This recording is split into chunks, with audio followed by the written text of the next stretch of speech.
Hello, and thank you for downloading this episode. We thought we'd mention that this was recorded before Sir Roger Moore sadly passed away. It's fair to say that he was our Bond. He was the first actor I saw playing the spy, and he was James Bond for most of our younger years. In fact, I don't remember a bank holiday weekend without a Roger Moore Bond entertaining us on TV. But we also loved Moore for his other films, such as The Wild Geese, North Sea Hijack, The Man Who Haunted Himself, and his long-running turn as Simon Templar in the Saint TV series. Outside of his acting career, Sir Roger always seemed to be a gentleman. His lack of ego and pretension about his work and his sense of humour must have been invaluable for his long-standing engagement with UNICEF.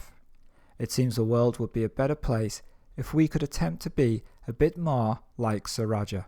So join me and raise a glass as we salute Sir Roger Moore in Moonraker.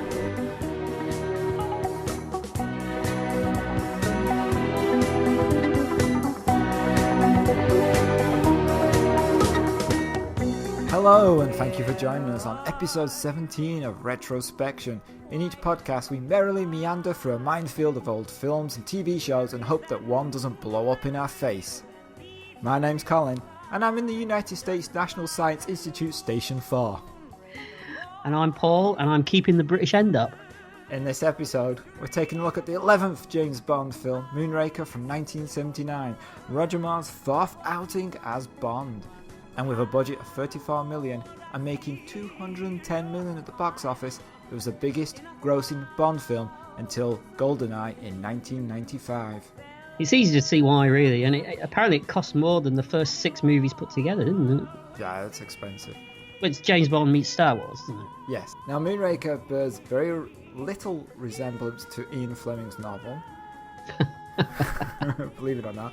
In fact, there was actually a novelization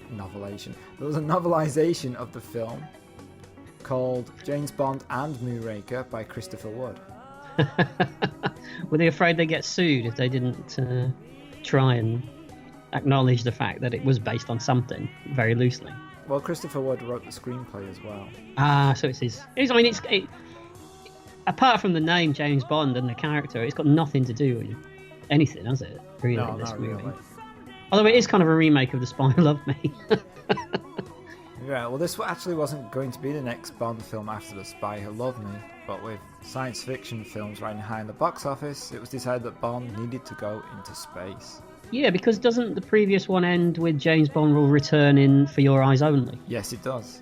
And then that's the next one after this one, in the end, isn't it? You can see why they wanted to jump on that space bandwagon. I mean, everyone was doing it. Yeah, everyone. Glenn A. Larson was basing his whole career around it at that point, wasn't he? That's true. So the plot is James Bond investigates the mid-air disappearance of a space shuttle and discovers a plot to commit global genocide. As you do. Yeah. Well, he does every other week. That's true.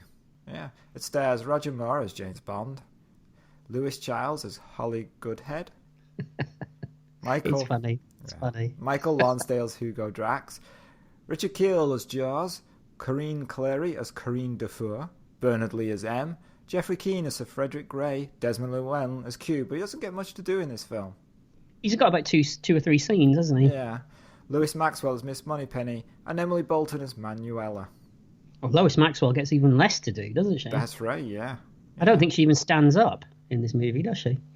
I don't think... Oh, wait. Is she stood up when he goes to the second headquarters in... No, she sat behind the desk as well. Okay. Yes. Yeah. Yeah. Apparently, Frank Sinatra was offered the role of Drax at one point. Oh, seriously? That could have been interesting, couldn't it? I'm not sure interesting is the word I used. Let's hope he wouldn't have attempted an accent. Oh, no, now it's interesting. No.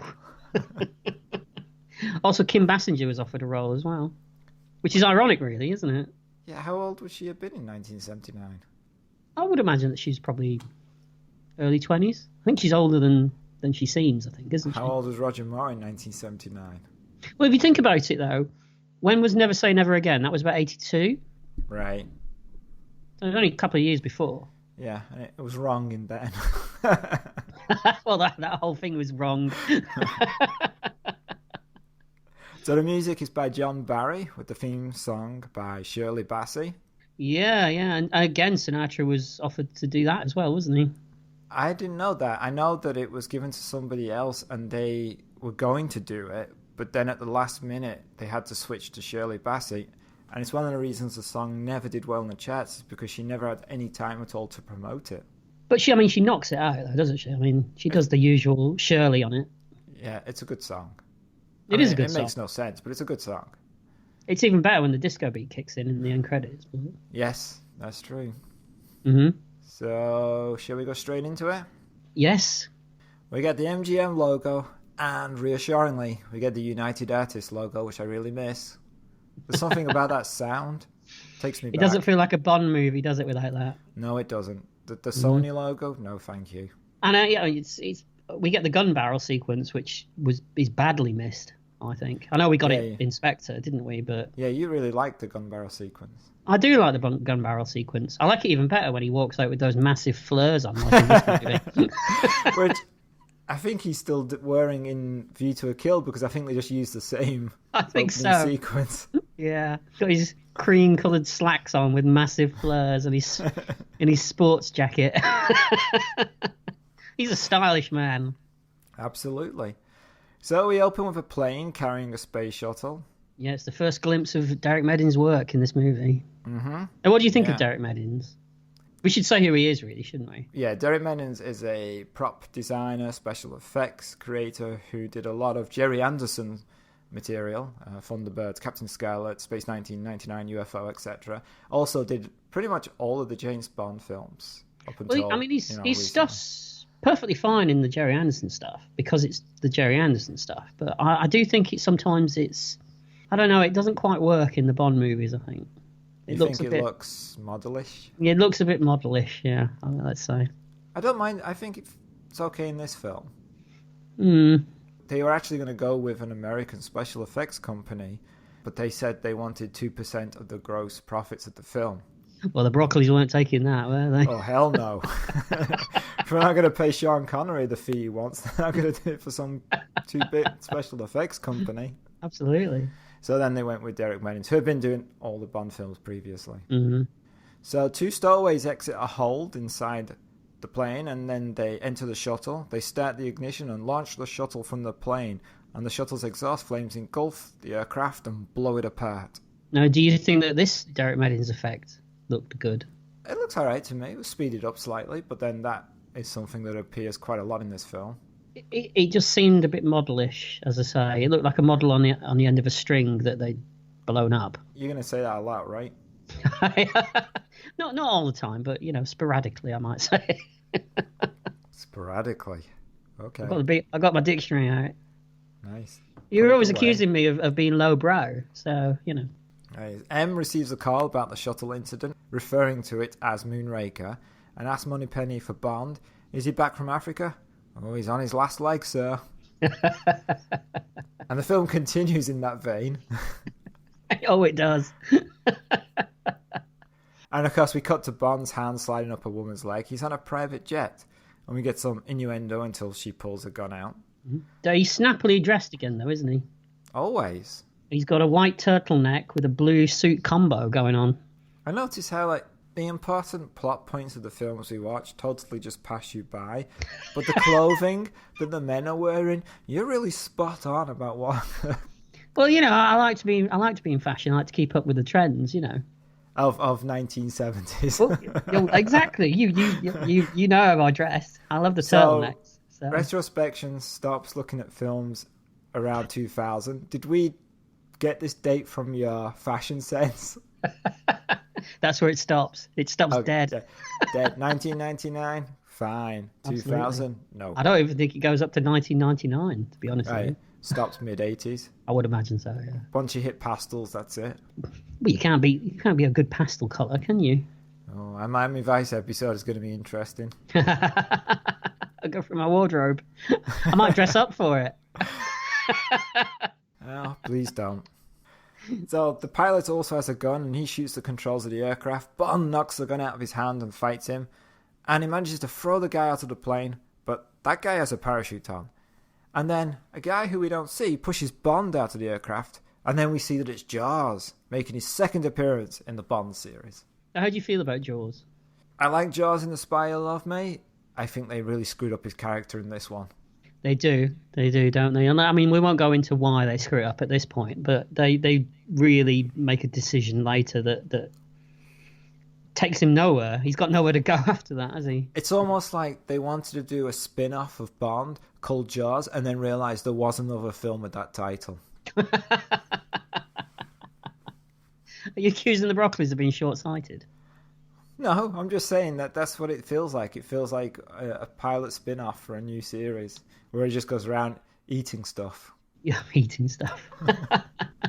Can you imagine what that would have been, though? I mean, how could you have sustained a Jaws franchise? Well, he just works for... Yeah. It's been done, obviously. Yeah, he just works for different bad guys. Well, you couldn't have him as the main character, though, could you? Yeah, but you see it through his eyes. Actually, I was thinking more like a cooking show. See, that would work. Yeah, see? You Yeah. make it, he eats it. The Great Jaws Bake Off. Yeah. Oh, now we're cooking.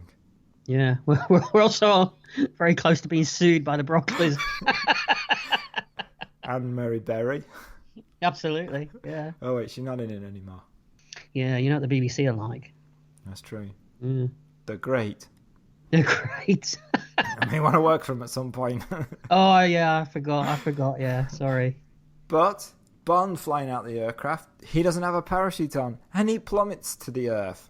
And we get the first Bond refrain from the music at this point. Yes. This aerial stunt combined with the music is fantastic. Yes, it is. And now, did you notice that the stunt double, you could see the goggles on his face? Yes. Well, that's fine, you know. Maybe he whipped them out of his top pocket in his sports jacket before... Yeah, he always carries goggles with him. He carries everything else, doesn't he? So that's right. He always has the right tool for the right job. You issued him with goggles. Absolutely, because just in case you get pushed out of a plane without a parachute, you might need Bond it. was like, goggles. Wow, I was like, sorry, Roger, you in the room? He probably was like, what do these do? Oh, they protect your eyes. Is that it? Yeah. Little does he know that these are going to be vitally important. Yeah, you can actually see the bulge of the parachute under the stunt double's jacket, can't you? Yeah, but you have to look closely. And you would never have seen it in the cinema. It's only because we're sitting there on a TV screen. You know? Absolutely, and we're watching it in HD. And we've seen it 100 times. but I think, you know, for the sake of authenticity, though, I think they really should have made him jump out of the plane. Without a parachute. Apparently, it took him 55 jumps to film this sequence. Because they filmed it in three... Oh, now in my head I've got 3-second intervals, but that seems really short. That seems really short. Were they 4 foot off the ground? Is that... No, like they filmed very short pieces and then they let them land, then they had to go back in and do it again. That could be why it took 55 attempts. Yeah, because they could only film so much. Yeah. I know that the cameras, they had to make a special camera because cameras are too heavy to put on the helmets. Mm-hmm. Because when the parachute opens, the G-force drags you back, or it feels like it, and your head would fall forwards and the camera would snap your neck. Nice. So they had to make special cameras with a plastic widescreen lens because widescreen lenses are usually really heavy.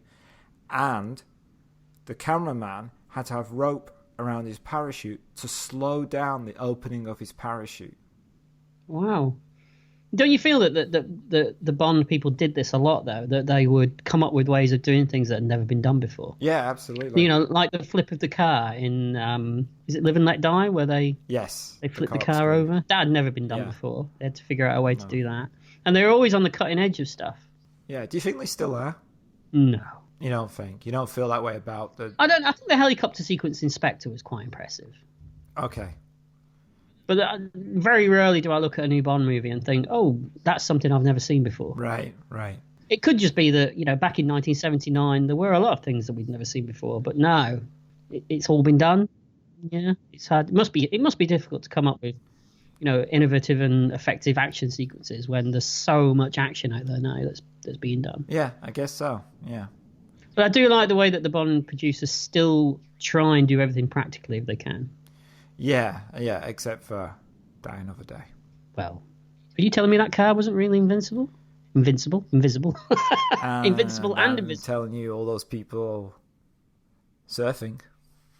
I thought you were going to tell me that Pierce Brosnan was CGI created. Only in the later ones. Is that why he's so angry? Yeah. So, back in the film, we've got Bond plummeting to the earth without a parachute. We've got the pilot with a parachute. So, Bond skydives to the pilot and grabs him. And they fight. And then Bond manages to take the parachute from him. This blew me away as a kid. I thought this was fantastic.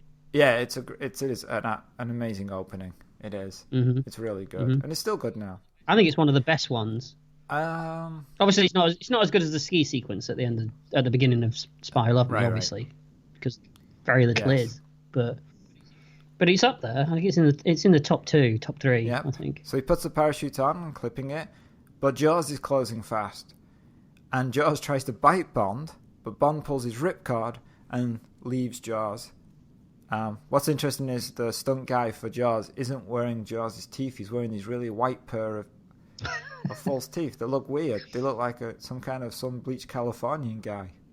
Maybe there was a problem with the teeth, or maybe it's just the fact, like we say, that you wouldn't have seen that at the time, would you? No, it would have been just like a 3-second flash. And if you saw this in the theatre, you'd have been so blown away by what was happening in front of you that you wouldn't have been nitpicking at the time, would you? Like us two, sitting here now.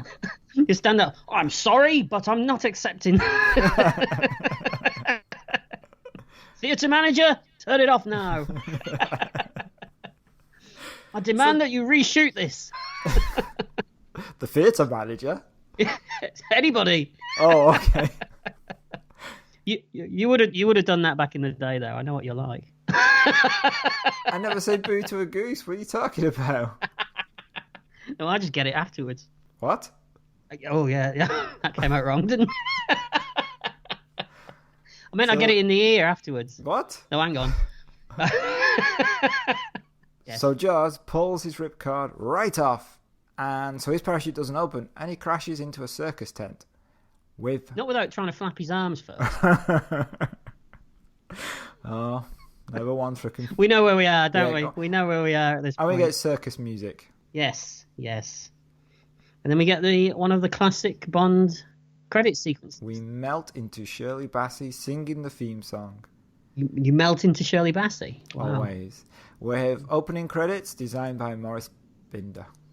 No, I always thought that you must have felt so silly when you were shooting these opening credits. Why are you asking me? No, I felt okay when I was doing it. The bikini rises up a little bit, but other than that, perfectly fine.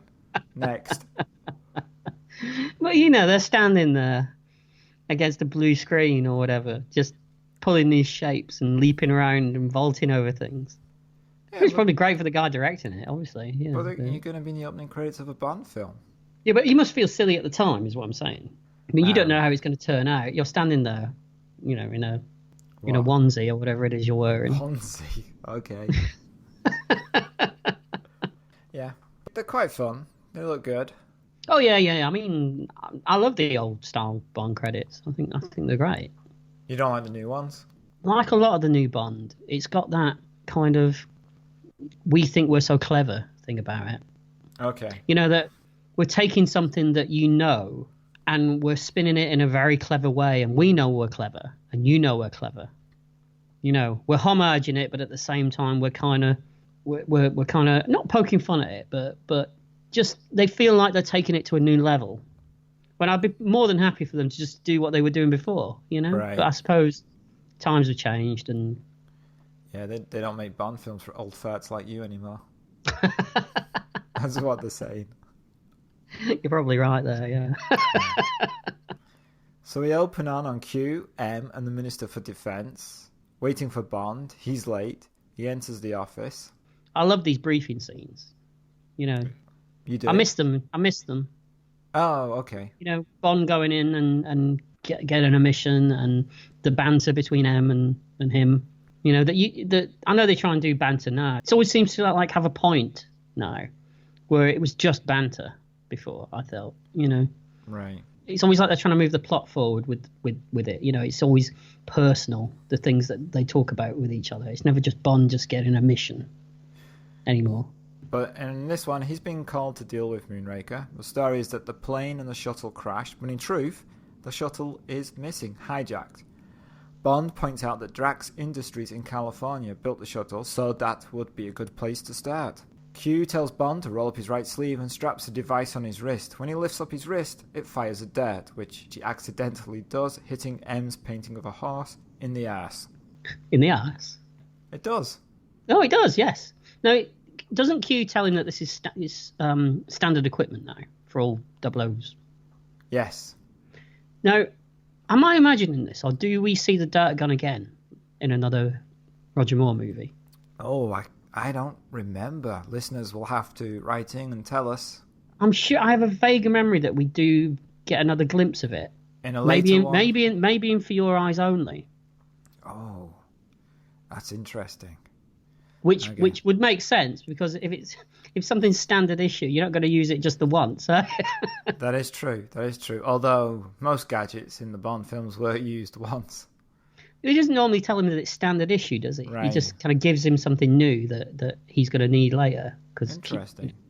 Q's got that kind of foresight, hasn't he? Yes. Did he get given a watch at this point? No, I think again we're confusing it with another one. Doesn't he get a watch that has a laser in it? No, but in a previous one. There's a scene later on where he uses his watch, and I'm wondering how suddenly he had this watch. Did we see it at this point? Because I didn't remember. No, he definitely doesn't get it in this scene. So I think he's always had it. Oh, okay. That's part of his that's his standard equipment. Yes. Oh, yes. Okay. And this Bond uses his standard equipment quite a lot, doesn't he? He certainly does. He does. Surprising it works. In California, Bond is picked up by a female helicopter pilot called Corinne Dufour. She shows him the Drax estate. She says what he doesn't own, he doesn't want. She tells him, "Welcome to California," and he says, "I like it already." He does. But there's one thing where they fly over a giant complex with the words Moonraker written across it in big letters, and Bond goes, "Is that where Moonraker is built?" It's like, oh, you're a detective, Bond. He does that a lot in this movie, though, doesn't he? Glad you're observing. He calls out a lot of stuff that just to clarify for the audience. Yeah. What's going on. Yeah, and then he sees Drax's home, which is a giant European mansion with massive landscaped gardens. There are people in the garden exercising. They are astronauts in training, and there's a lot of attractive women. There are. Yeah, Corinne tells Bond that Drax pays for the training out of his own money. And Bond, eyeing the women, says, he seems to have an eye for a good investment. Yes, he does. And he also says, he owns a lot, doesn't he? Now, I get the impression at this point that Bond's already decided that he doesn't like Drax. Yeah, right. Yeah, that's a possibility. You know, he's like, this fucker's got more women than I've had at dinners at this point. I'm not happy about this. Now, what do you think, just as an aside, what do you think about Roger Moore at this point? Do you think he was starting to maybe look slightly too old, or do you think he's just on the cusp? He's good here. This is it. This is Bond, right? Mm-hmm. He's perfect here. After this, we're going down. See, I would argue that The Spy Who Loved Me was his greatest time. You know, was his golden moment. Okay. You know, all right. He's still okay in this, right?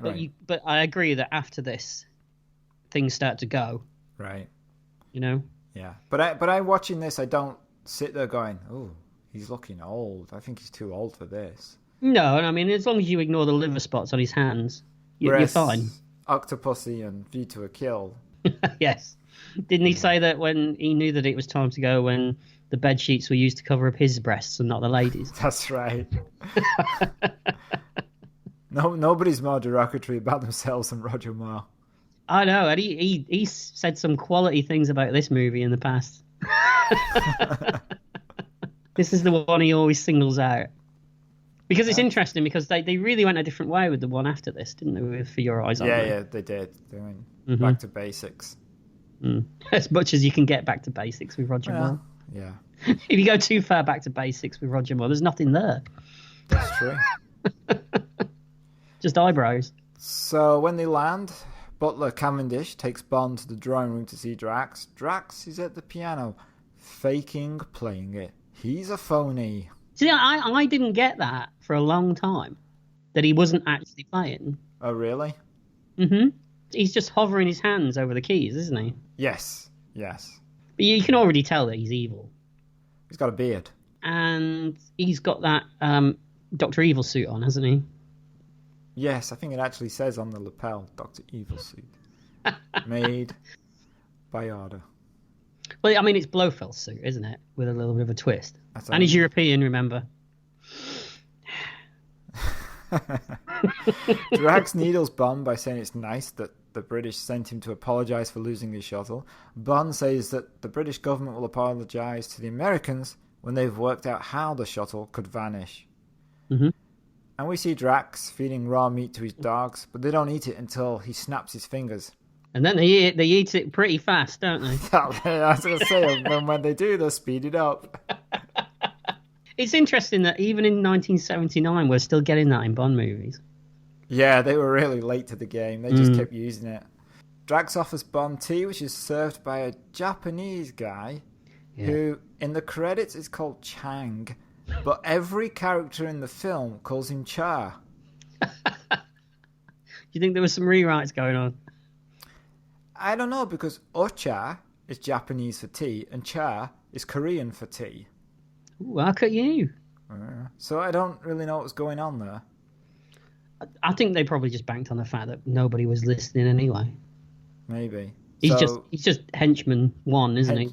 Henchman, yes. Mm-hmm. So Drax says tea is the only decent British contribution to life. Yeah, but then he offers Bond a cucumber sandwich. It's very European, those. He is. Wait. I never understood the point of a cucumber sandwich. I don't understand the point of cucumber. I mean, isn't that part of a salad? Oh, it depends what you're using it for. Oh, yeah. Do tell. No. What do you do with your cucumbers, Colin? No, come on. I like cucumbers, but not in a sandwich. Or if they're in a sandwich, I want something else with them. Such as? Meat. You want meat with your cucumber? Now, do you put it between two buns? Let's move on. No, when Bond leaves, he turns around to... What's his name again? Chung? I'm going to call him Cha. Okay. He turns around to him and he says a great line, doesn't he? He says, "See that some harm comes to Mr. Bond." Yeah, it's a brilliant line. Mm-hmm. Yes. And that's one of the things about this film. There are a load of really good lines. Well, there's always good lines in the Roger Moore Bonds. Yeah, but I think this is really like one after the other at some points where it just keeps coming and going. I was really impressed. That's nice. Dare I say it's almost Carry On Bond? No, it's not. Let's not go down that road. No, let's not. Because then we could just do the cast from Carry On Spying. That is true. They did do their own Bond movie, didn't they? Yeah, kind of. So Drax tells Bond that Corinne will escort him to Dr. Goodhead, who will show him around. Bond thanks him in a way that suggests, "Screw you." Which Roger Moore is really good at. That's his entire attitude to everybody, though, isn't it? Yeah, it is. Yeah, like when he meets Christopher Walken in View to a Kill, it's the same kind of thing. Mm-hmm. Mm-hmm. He's already decided he doesn't like this guy, and that there's something not right going on here. So Bond meets Dr. Goodhead. Now, there are two things here. First of all, for a film series accused of treating women like objects, it's interesting that in this 1979 film, we've already had a female helicopter pilot and we have a female rocket scientist. But they ruin it by having Bond, when he's introduced to Dr. Goodhead, going, "A woman?" Do you think that they thought that they were being, that they were poking fun at him rather than, it wasn't cementing his opinion. It wasn't like saying that this is what we all think. It's like saying how wrong he is. I do, because she puts him in his place straight away.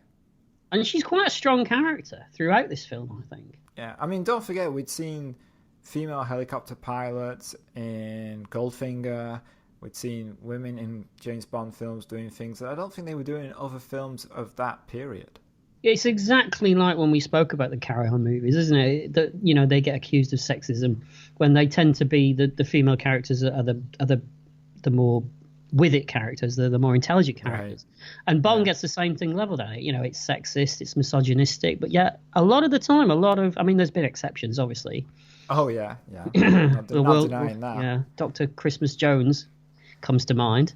Right. But for the most part, there's been a lot of female characters in Bond right from the very beginning. You think about Honor Blackman, you know. Yeah, but even Christmas, she's a nuclear scientist.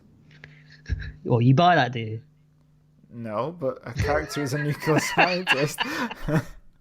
Let's leave it at that. Yeah, let's leave it at that.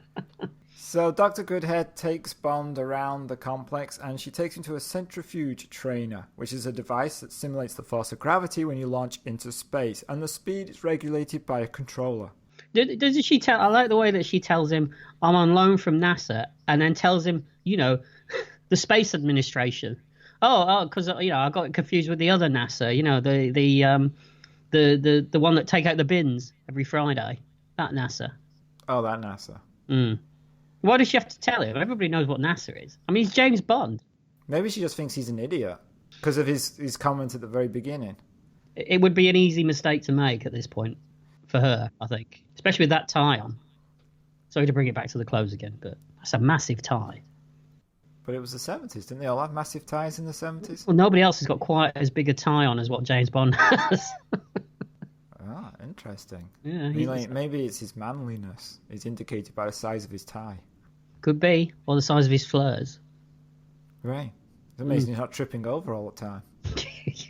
Oh, tripping everyone else over. They're flapping around, you know, in the wind. It's a good job he's not in a wind tunnel. So Bond decides to try out this centrifuge trainer, and she tells him that 20 Gs can kill you, and the most that people can take is 7 Gs, and then they pass out. But there's a chicken switch, which when he releases it, the machine will cut out. Unbeknownst to Bond, Char has got into the controller and rewires the switches. She tells him, doesn't she, that, you know, a 70-year-old can take 3 Gs, which I thought was quite funny because she only has to wait a few more movies and we'll get there eventually. Maybe that's why they did it. Yeah, probably. So the centrifuge accelerates 3 Gs, 4 Gs, Char keeps turning it up, and it is speeded up at this point, like literally in the film. Now, do you know how they did the whole flapping face? They have a hose that blows air, right? Yeah, and he got very badly bruised around the face, apparently, because they were blowing him so hard. Don't look at me like that. I didn't mean it that way. Not everything I say is an innuendo. Didn't mean it that way. This is a family show. Oh, yeah, right. Got to help the family then. Yeah, I didn't say what type of family. The Manson family, probably. So the machine hits 7G, and Bond frantically presses the chicken switch, but it does nothing. 9G, 10, 11, Bert's we're in The Simpsons now. Bond's heart is racing. He starts to lose consciousness. He's getting very jowly as well at this point, isn't he? Yes. Flapping around like nobody's business. Well, you would, having the wind blown up you. But he manages to twist his wrist and fires the gun into the control panel, stopping the centrifuge. At this point, Dr. Goodhead decides to turn up. She doesn't know what could have happened. Something must have gone wrong with the control. Bond doesn't seem to believe her, and he sees Char in the control booth. Now, is there a suggestion here that maybe we're meant to think that maybe she's in on it? I think Bond thinks she's in on it. Right, okay. Definitely, because he doesn't know who she is, really. So he definitely thinks she's in on it, yeah. But while he's spinning around in it, we get that little cut to her on the phone where she said, "Oh yes, we're taking really good care of it." Yeah. And she says it in a kind of sinister way, doesn't she? Yeah. So you're obviously meant to think as the audience that with a lisp and a hunchback. Yeah. No, she doesn't. Just exaggerating. I was looking for my notes, going, "What?" I was just exaggerating the sinisterness of it. Right. So at night, Karine is brushing her hair, and Bond enters the room. Doesn't even knock. Well, he wants some sexy time. I mean, he's got his... No, he doesn't. He wants information. No, you're judging him wrong. He's got his sleuth stroke sex suit on, hasn't he? He's got his all-in-one black thing going on. You think that's how they sell it? That's probably how Q gives it to him. oh, Q... Wait, you're saying Q provides his clothing?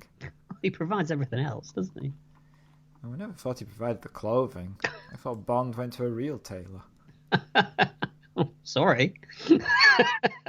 Except Daniel Craig, who His Bond doesn't go to a tailor.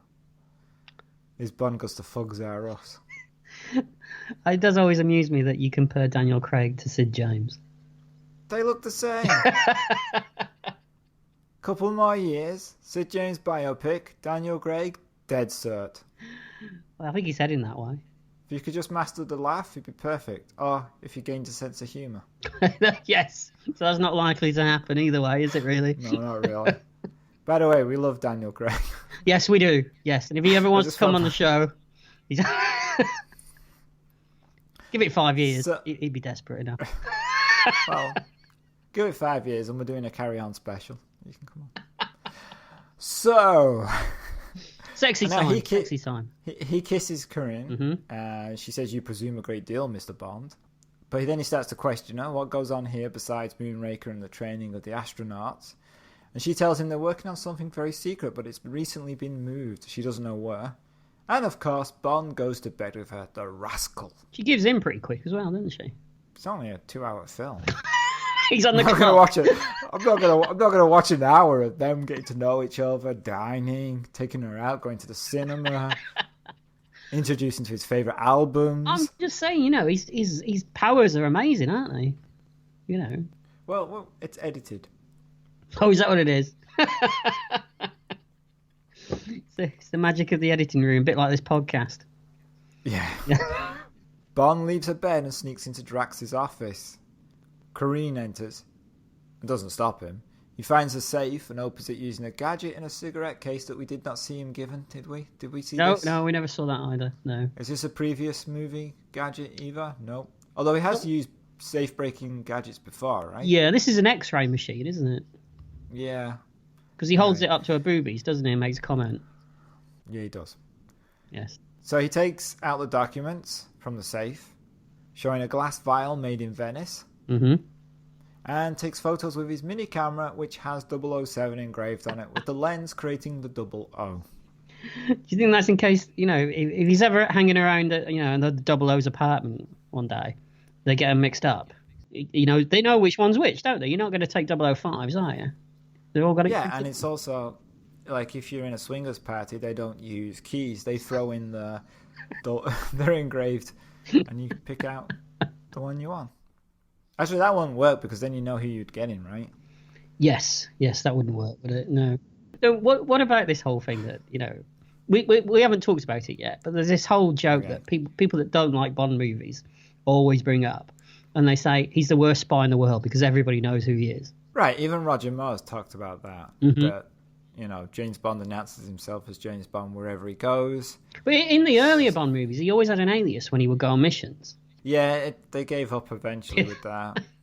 I suppose when he's defused, you know, the fifth or sixth nuclear bomb before it goes off, and his name's all over the papers. Because they do kind of refer to him like everyone knows who he is, like he's really famous, don't they? But yes, they do. But I guess he's famous in the underworld. He's the guy you don't mess with.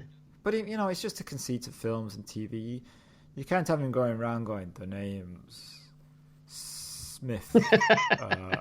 Carl Smith. You know, he's got to say his real name, otherwise the film doesn't work. So what about having 007 printed on things, on equipment and stuff? I guess, yeah, it's bollocks. No, I mean, but I suppose only the people who know what the 00 stands for would know what that means. And who's going to everybody? Which is everybody, it seems. Well, he's not going to be showing his secret camera to people, although he shows his secret camera to a lot of people.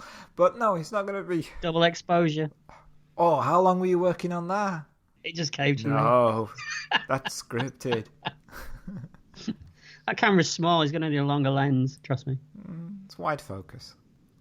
Oh, right. Okay. Take your word for it.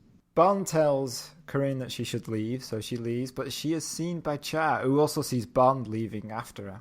By who? I'm going to call him Char. You're going to call him Char? Yeah, I mean, it's Chang in the credits, but Drax calls him Char. I've just seen if you're being consistent. Bond calls him Char. Okay. You should change it every so often, like they do in the movie. Why should I be? Yeah, I was going to say, why should I be consistent? They'd not. So now we cut to a pheasant shoot. Yes. A pleasant pheasant shoot. So we get the impression, don't we, that Bond's not happy about hunting, is he? Right, but also I'll point out that the cut from the quiet, soft music to this shooting is pretty jarring and effective. I liked it. It is, because don't we cut to the guns going off and the pheasants flying out of the... Yeah. So it's a big, like, whoa, surprise. Mm-hmm. Yeah, we get the feeling that Bond doesn't... Because I guess he sees it as not unsportsmanlike. Well, apparently it comes from Roger Moore himself. He asked that he could portray it that way, because he's dead against hunting of any kind, and he doesn't like guns anyway, Roger Moore. But punching children and live and let die, that's okay. Well, you've got to draw a line somewhere, haven't you? All right. I know he was upset about that too. Well, he never liked anything where they tried to push him more towards the more aggressive Sean Connery-esque Bond, didn't they? Yeah, that's not him. Mm-hmm. No, and he's uncomfortable when he does it. Yeah, it is. I think there's isn't there a moment in his very first one, Live and Let Die, where he slaps a woman across the face and throws her on the bed, which is perfectly fine for Sean Connery to do that, because we all know he'd probably do it in real life. Oh, I'm glad you said that. Enjoy those lawyers. You ready? He's listening. I imagine, like, he's sitting in wherever he is in his Caribbean island, dreaming about how Scotland is wonderful, and then I imagine his ears suddenly pricked up. I'm on his radar. There's some money I could make. He's not going to get a lot, trust me. Okay. But you know what I mean? It works for Connery, but it doesn't work when Roger Moore tries to do that. Oh, absolutely, yeah. Mm-hmm. There is a scene in The Saint that always makes me laugh. Oh, the spanking scene. No. There's a scene where he's grabbed the guy by his shirt, and he's going to punch him, but his fist isn't towards the guy, it's up in the air like he's doing a salute. And he's threatening the guy with the fist, like, pointing upwards.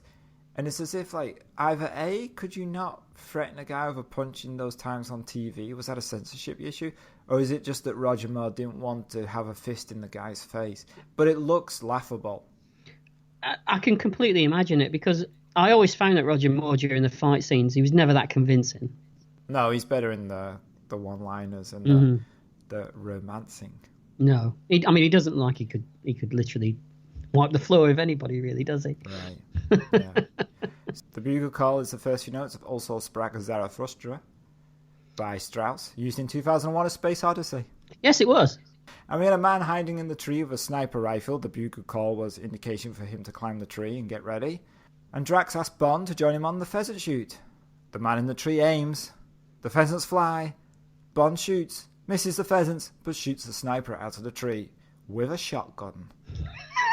But he's Bond. Right. And it does lead into a great line, doesn't it? Where Drax says, "You missed." And the guy falls out of the tree and he goes, "Did I?" Yeah, it is good. How did he even see him? Oh, yeah, you couldn't see him. You couldn't even hit him with that gun. He's got a sixth sense, Bond, doesn't he? He has a very sixth sense. Oh, wait, sixth sense. I'm sorry. Misheard you there. So Bond leaves and Corinne arrives. Drax sent for her. He knows she showed Bond the safe, and he terminates her employment immediately by releasing the dogs on her. She runs through the woods. The dogs leap and bring the man in a dress down. Oh, I mean, they bring Corinne down. Sorry. This always freaked me out as a kid. This bit in this film. It's almost almost like from a horror movie, isn't it? It reminds me of something that you might see in The Omen or something like that. Yeah. It's very dark. She's got her screaming and breathing heavy. Yeah. And I think it's the idea of what those dogs are going to do to her. You know, they're literally going to tear her apart, aren't they? Yep. Bond doesn't give a toss, though, does he? He never asks after her again. Oh, yeah, that's true. He never mentions her or asks where she is. He doesn't really... Yeah, that is true. I never thought about that before, but yes. Yeah. So now we're in Venice. Mm-hmm. Bond enters the glass Starstruck Museum. I'm not quite sure what this place is. That was indicated on the documents he found in the safe. The receptionist says, "Can I interest you in anything?" And he says, "Well, I'm tempted to say yes immediately, but I should have a look around." It's very good. And then he wanders into the back room of the warehouse, and she's not like, "Hey, hold on a minute." But nobody stops him. There's people working in there. And yeah, he's just wandering. They're like blowing glass, there's flames everywhere, and he's just like, I'll just walk around. Now, he missed a great opportunity for a line, though, didn't he? Go on. When he's watching the guy doing the glass blowing, You should have said something like, "Be careful that you don't suck."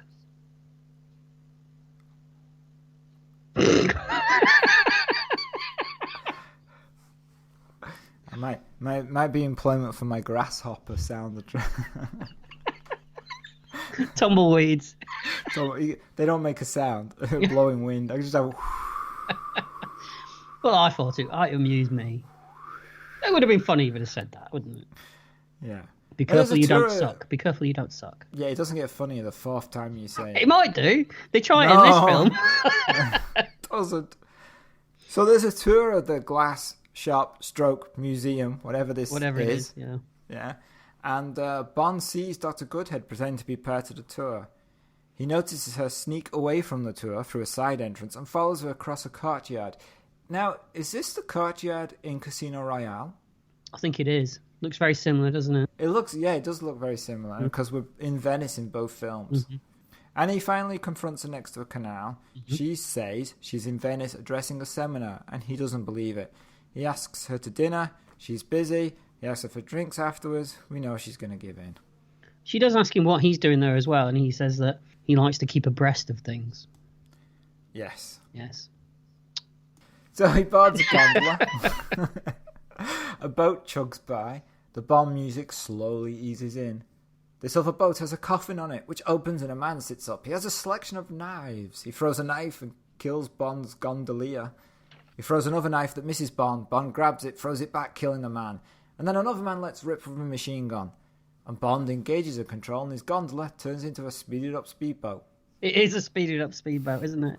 Now, apparently this really didn't work very well at the time. Oh, you can't tell. Apparently Roger Moore, he fell in the water quite a lot, apparently. Oh, really? That's not nice.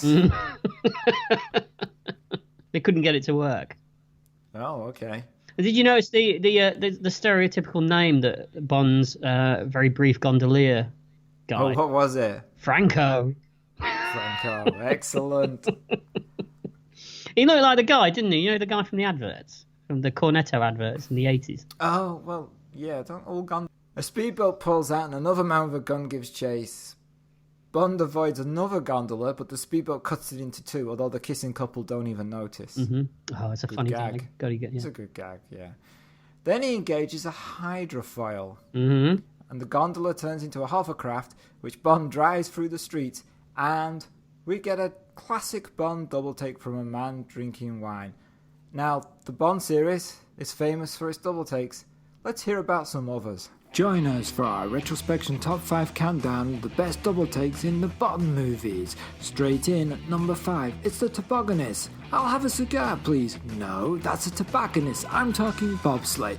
1 second you're speeding away to a gold medal, then that crazy James Bond is skiing right behind you.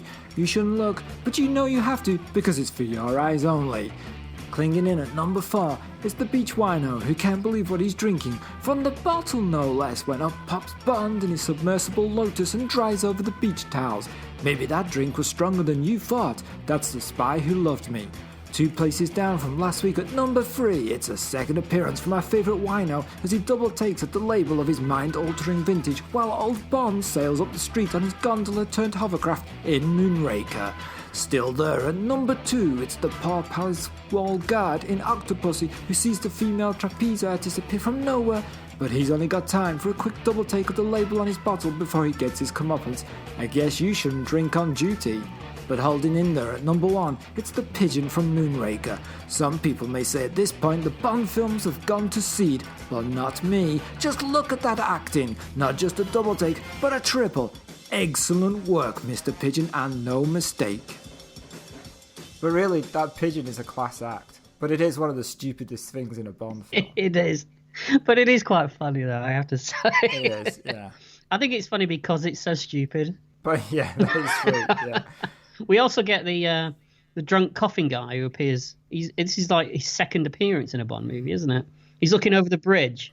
Yeah, but do you know the guy who does the double take with the wine mm-hmm. is Victor Turjansky, and he's also the guy who does the double take in The Spy Who Loved Me, yes. and also in For Your Eyes Only. Yes, I remember the one on the beach. He's Definitely. always the one with a drink in his hand. Ah, yeah. Right. So it's like an on-running gag. Yeah, but I have a theory about this. Okay, do tell. I think he's 008. See, Right. he's always sent to the same place Bond is in case Bond screws up. But Bond never does.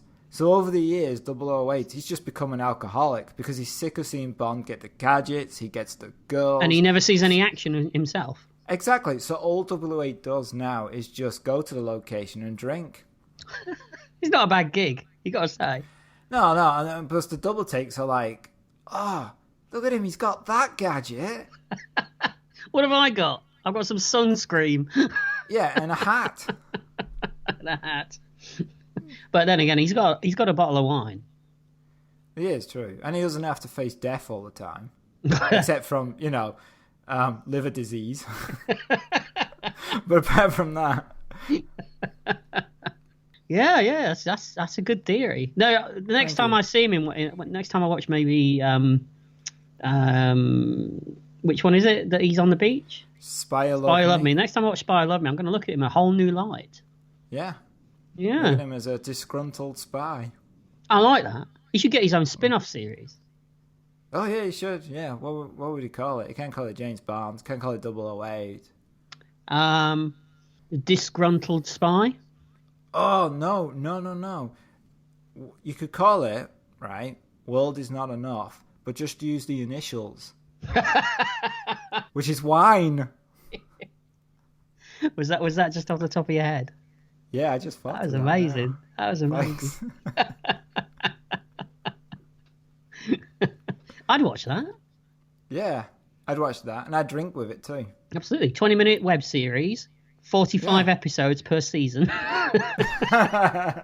Every episode's the same. He's just sat somewhere drinking, and Bond walks past. You don't even see Bond's face. You know it's Bond. You just because we couldn't afford to have Bond. Yeah. But, That's it. Just his legs. Yeah, just some fleurs going past. Yeah, and the episode's only like 3 minutes long. No, it's actually it's a minute long. It's just him walking past and him going.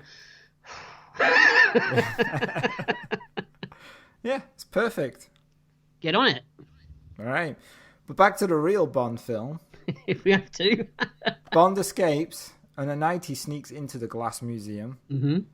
And as he's hiding, he sees a scientist, I guess he's a scientist, enter a secure door with a keypad that plays the sounds from Close Encounters of the Third Kind. It does. Now, he had to ask permission from Steven Spielberg for this, didn't he? Oh, did they? Mm-hmm. Did not know that. No, and then subsequently down the line, Spielberg had to ask the Broccoli's for permission to use the Bond theme in one of his movies. Oh, let me guess which way this went. No, they actually said yes, but he had to take a note out, apparently. Which note? I can't remember which note, and I can't even remember which movie it was, but they took one note out, so it missed a note in the Bond theme. So it was the Bond theme, but not the Bond theme. That's kind of churlish, right? It is a bit, isn't it? But that's kind of what they do, isn't it? Inside is a laboratory. Now, we know that these guys are scientists, going back to you saying maybe he's a scientist, because they've all got their uniforms from Evil Scientists Are Us. What are evil uniforms for scientists? White one-piece suit, and they've all kind of got that same sort of whitish hair as well, haven't they? He obviously hired them at the same place. Okay. Obviously the same place where later he gets on the phone when he needs a new henchman, doesn't he? Which we'll get to. Oh, but the guy who provides henchmen is also the guy who provides evil scientists? Obviously. That's how it works. That's kind of a good gig, right? It is, especially when you've got, you must have a never-ending supply. Because, Bond kills about 50, 60 people per movie, doesn't he, usually? So, that's right, yeah. Yeah. Maybe he's in on it. Maybe Bond's in on it. Or maybe he has shares in the company. Yeah. He's like, I'll kill about 40, 45 in this mission. Get them ready. Right. Get them ready. You're going to get that call. Now, Bond's not big on health and safety in this sequence, is he? No, he's not. As soon as those scientists leave that room, he's straight in there, isn't he? He doesn't think about any kind of contagion that might be going on or anything. That's true, because the people he's dealt with previously, they had all sorts of nastiness going on. Well, man, to be honest with you, he's Bond. He's probably riddled with things, isn't he? Impervious. He's got so much going on that, what's an incurable, disease here and there between friends, That's true. He's had them all. So he does enter, and he looks at the glass vials and takes one, and then he's examining how they fit together with the equipment. But then the scientists return, and he hides in the other room. Mm-hmm. They move the equipment, but the glass valve falls and breaks, and then the scientists start choking and screaming and then die. They die in unison as well. Did you notice that? Yeah, that's how that poison works. Oh, is it? So it's all simultaneous, is it? Yes, exactly, yes. That's an amazing breakthrough there, isn't it, really? It's pretty good, yeah. Let's hope Trump doesn't get hold of it. Bond leaves the lab with the vial. Mm-hmm. And he is attacked by Cha, wearing a full kendo outfit. So, here's my question. Okay, go for it. Does this guy know that Bond is here? And does he just run back and get his full kendo gear? Or is he just wearing this anyway, standing on a street corner, smoking a cigarette, waiting for a protagonist to just come past that he could beat the hell out of with his stick? Why is he in a full kendo outfit? It's an odd choice to go up against a super spy with, isn't it, really? It's a complicated outfit to put on. It's not one that you can just throw together. Why don't you just use a gun? That would be a good answer. Why don't I use a gun? There's a lot of that in Bond, though, isn't there? Imagine him going like, oh, hold on, I've not got my chest pieces on, whatever they're called, the kendo outfits. He's there putting the helmet on. Bond's like, oh, come on, we're gonna have a fight. I'm not going to shoot you. I'm not going to throw a knife at you. I'm going to get my big wooden stick. Yeah, and my full outfit. So Bond runs back into the glass museum, which is like, could he have chosen a worse place to run back into? It's a good fight sequence, though. You have to say. It's excellent. Yeah, the stick screaming kendo guy demolishes the place. There's some speeded up stuff again, though, isn't there? Yeah, and he's also demolishing the place for the guy who owns it that he works for. Yeah, he's not going to be happy, is he? No, explain that to HR. So you killed Bond, but I've got this bill for £5 million here. Yeah, right. So Bond picks up a saw, but that's knocked out of his hand. He picks up a vase, an alarm goes off, and Bond puts it back on its pedestal. It's a good gag. It is nice. Cha runs away, but how is this vial not crushed in his pocket? Because Bond's been thrown through all sorts of things. In all fairness, he does take it out and check it occasionally, doesn't he? But the only reason they do that is because people are sitting there going, how's that vial not crushed? Maybe he's got it nestled under his man flaps. Oh, maybe. That's always where I put my wallet. I wondered what you were going to say then. Yeah, I don't know where I was going with it. Bond chases up some stairs and he sees some crates marked C&W Rio de Janeiro. Cha jumps out the shadows and hits Bond, and they fight in front of a glass clock, which looks really nice. Oh, this looks fantastic. The way it's lit, the way it's backlit. It looks really, really good. Yeah. Very similar to the fight in the Daniel Craig Bond film Skyfall. Yes. You've got to say the Skyfall one looks better. Yeah, but then they could look at this one and what can we do better? True. And they're not dealing with Roger Moore. That's true, they're dealing with Mr. Grumpy Pants. But at least he looks like he can throw a punch. Yes, that is true. Yes. Mm-hmm. So down below outside is an opera singer which continues singing away until Bond throws Cha through the glass clock and he crashes onto the piano. And Bond says, play it again, Sam. Beautiful. Yeah. Now Goodhead returns to her room and finds Bond already there. He questions her and he starts looking around the room and finding all various of spy type equipment. Picks up a pen and finds that it's a syringe with poison. He pockets the pen. He does, doesn't he? And do you know what? I didn't clock that the first time. Do you know what? Mm-hmm. It's the first time I've clocked it too. Yeah, because it comes into play later, doesn't it? Yeah, and I never knew where he got it from. And now when I was watching it this time, I was like, oh, of course, that's where he got it from. We're so unprofessional. I know, but it made me question all the other gadgets then. Like, oh, did I miss him giving this? Did he miss it? Is that why you keep asking me? Yeah, because I was like, wait, did I miss this? Have I always missed this in the millions of times I've seen this film? But no, some of them suddenly appear. Yeah. And then I think we're just meant to presume that he does have standard equipment that he carries around with him. Yes. Mm-hmm. And he also discovers that a diary fires a dart, and she puts on perfume. He picks up another perfume and knows it fires a flame. Mm-hmm. So he knows she really works for the CIA. And then we have sexy time number 2, don't we? We do, yes. Mm-hmm. Over her shoulder, Bond sees plane tickets. Where are you planning on going from here? She lies about going nowhere. Bond suggests they pool resources. Yeah, I know what I know what he means by that. I know which pool he's interested in. During the night, he sneaks out, but she actually knows he's gone, and she immediately calls for her bags after he's left. They can't trust each other. Absolutely. The next day, Bond has called the Minister of Defence and M to see the secret lab in Venice, but it's not there. I do like the way that M sticks up for Bond in this. Yeah, he does, right? Yeah, because the other guy that's with them, he's like, this is disastrous. I play bridge with this man, about Drax. Right, yeah. And M's like, well, if James Bond says that he saw something, then I can guarantee you, sir, that he did see something. Yeah, but when Bond takes out the vial and says, you should have Q look at this, M goes, oh, there really was a lab. So he didn't really believe him. But he was sticking up for him, though, even if he didn't believe him. Yeah, he was sticking up for his employee. Do you think it's that thing is like, I can call you every name under the sun, but nobody else says it about my boy, Yeah, I think so. Mm-hmm. I think so. So M suggests that Bond takes 2 weeks vacation, and Bond says, oh, I think I might go to Rio, which was the name of the country that was on those crates earlier on. And then we get Drax on the phone, don't we, to the henchman temping agency. Yes, because he needs somebody to replace Chow. And who do we get? Jaws. Because he's still not dead. Even No, amazingly. Even though he fell out of the sky without a parachute.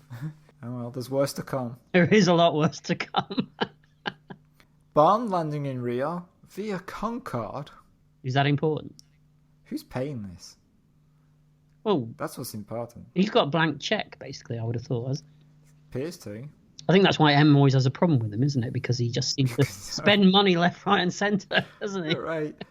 So Bond takes a taxi from the airport, and he's followed by a beautiful woman taking pictures of him. Mm-hmm.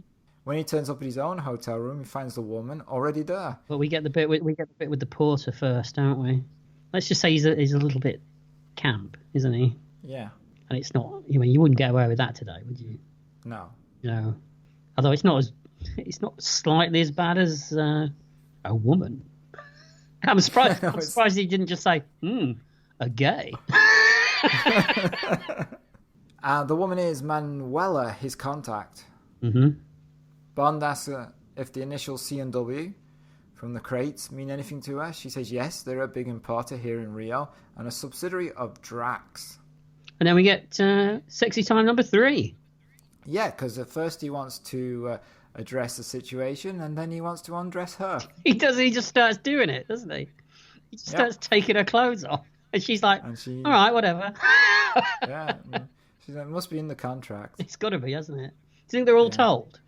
If you work with Bond, just go with it. Yeah, because normally you wouldn't take that from any of our male employees, but Bond's pretty good, so we need to keep him. You know what, though? If 008 tries it, you can just do whatever you want to him. Knee him in the balls, no one will care. He's so drunk he'd never get that far, would he? Yeah, right. But the thing is, we never actually see Bond. We always see the before and the after. We never see the during, do we, in any of the movies? Well, that would be a whole different kind of Bond film. But what I'm saying is, maybe they put up with it because it doesn't last that long. Or maybe it doesn't happen. Maybe there is only the beginning bit. Yeah, maybe the beginning bit is it. Yeah, he unwraps the present. And he's done. And then it's like... If you know what I mean. Yeah, that was fun. Oh, we're deconstructing Bond here. That should be the podcast. New podcast. Deconstructing Bond. Bond. Debonding. Debonding. Debonding Bond. Yeah. Alright, let's get on with it. Yes. So there's a carnival going on, and Manuela and Bond thread their way through it to find the warehouse for C&W. They head around the back towards an alley. Bond climbs up a wall, leaving Manuela to wait in the alley, and we get cut between Bond making his way through the warehouse and with Manuela watching a tall clown approaching. I always thought this was creepy as a kid. Yeah, that clown is creepy though. Yeah. Mm-hmm. It's even worse when you find out who's under it. Yes. But inside the warehouse, Bond finds that it's been abandoned, but is lucky to find some Drax stickers. Just laying around, Those decals are terrible to stay on, aren't they? I mean, you iron them once, they come off. Do you think but they're huge, so do you think they have a giant saucer of water that they put him in to get the backing off so they could use giant tweezers to put him onto the crate. In this movie, anything's possible. Okay. Yeah. Outside, the clown removes his head and we find out it's Jaws.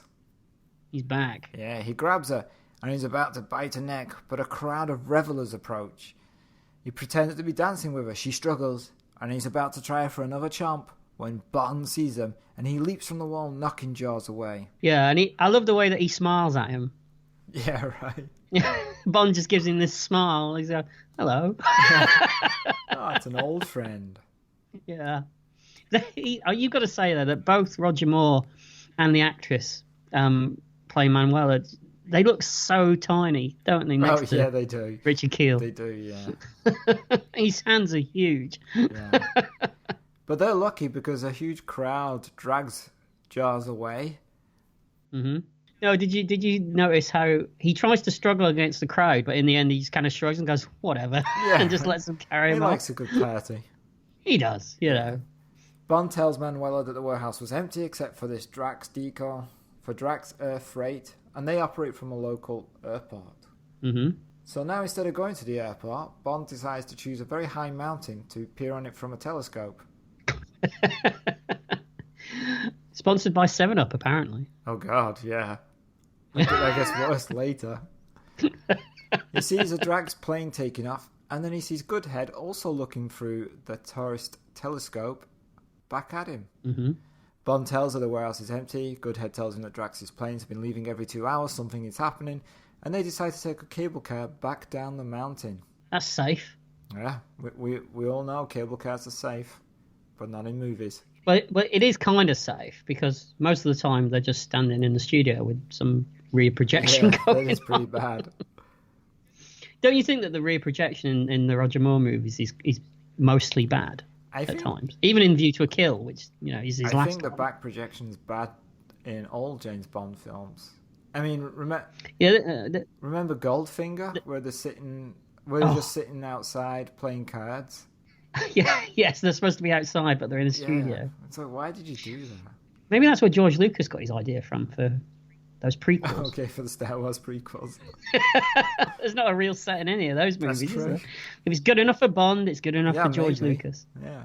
So we find that Jaws has actually followed them to the cable car, and he jams the cable car mechanism, stopping it. Mm-hmm.